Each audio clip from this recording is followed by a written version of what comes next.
poetry and little stories and things. And I'm just going to read something a bit amusing, really.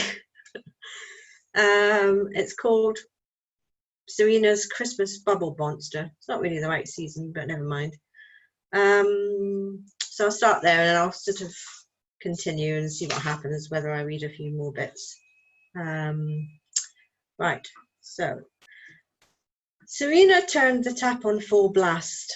The candles flickered, creating a relaxing ambience. She poured herself a large glass of wine and gulped it down in one big glug. Then she poured another.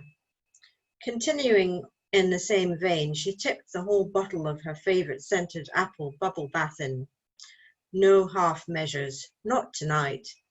The bubbles grew and grew until they resembled a very large, foamy marshmallow. The aroma reminded her of the imagined scent of a delightful apple orchard. Serena was hungry, and the apple scent would have tempted her to eat this apple marshmallow feast, but she wasn't certain that it was a bubble bath. The white, bubbly marshmallow spread out in a most peculiar way, whipping around like an enormous candy floss generator, growing bigger and bigger. Boy, her low blood sugar level was getting to her. Serena tried to turn the tap off, but it was stuck. The water just kept on coming, gushing out faster and faster. Serena rushed around the bathroom, desperately looking for something to grip the tap with.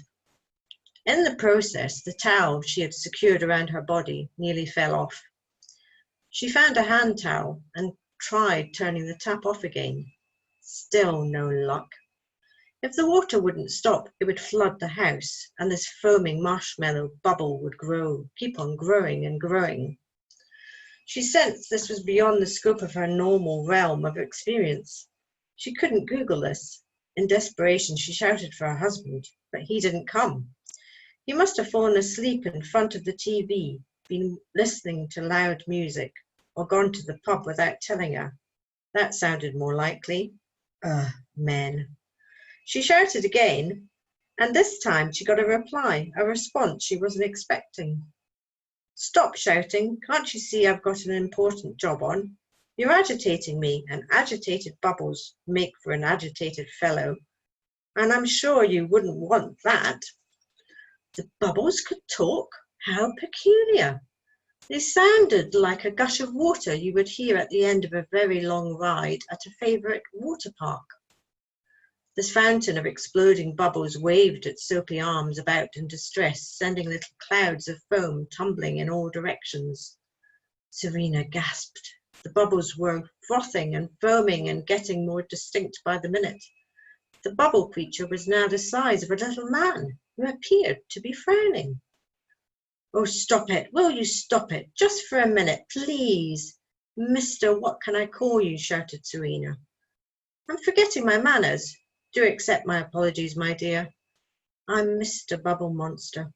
He replied with a soapy frown. This was the last straw. Serena found herself on the verge of tears. It had been a stressful week. She had run up a huge phone bill, been involved in a minor accident, and had a row with her husband. Stop creeping me out, Mr. Bubble, whatever you are, she cried. Creeping you out? Heavens to soap suds! I'm just teasing. Come on, can't you take a joke? How could a bubble monster be creeping you out?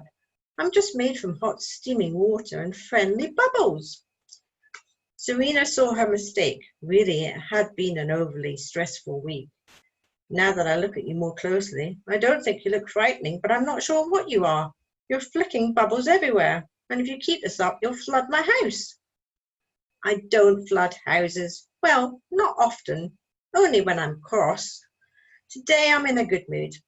I loved your apple bubble bath. What a lovely smell. So fresh and inviting. Lovely candles too. Just what the doctor ordered, Serena. You have a great taste in bubble bath. I love your name, Serena. Very serene. It's just about good enough to eat. Oh, not you, my dear. Your bubble bath. I feel like a new improved bubble monster now. I needed that so much, and lots of hot water. It's so important, you see. Just 1 second. The bubble monster reached over with his foamy hand and turned the tap. The tap groaned and shrieked as if it was in terrible pain, and then the water stopped. How did you do that? Asked Serena, her forehead creasing with confusion. Bubble magic. Next time you run a bubble bath, remember my motto. Bubbles are magic, and magic must never, ever be wasted. Oh, now I see. You're cross with me for emptying the whole of the bubble bath in. Of course I am. Well said, said the bubble monster as he started to dissolve, his foamy body disappearing 1 bubble at a time down the plug hole. Hey, don't go, said Serena, dashing forward as if she was about to catch him. Sorry, I've got to rush. Shame, really. Tut, tut. My soapy raider tells me someone else is up to bubble mischief. The bubble monster shook his soapy head, sending specks of bubbles everywhere. The bubble monster began to shrink in size. Soon there was nothing left of him but his neck, chin, and his head, all of which were resting right by the plug hole. We'll meet again, my dear, replied the bubble monster, his words barely audible, as parts of his head started to disappear. When? Asked Serena. The bubble monster had to race to answer, his words speeding up, faster and faster. Soon, I'm sure of it. Buy more bubble bath, light more candles. Atmosphere is everything. Don't use it all, but don't be stingy. I'll check. Take care. Serene Serena. Have a nice bath. Yikes. Goodbye. He managed one final lopsided grin and a mischievous bubbly wink, and then he disappeared. That's my story.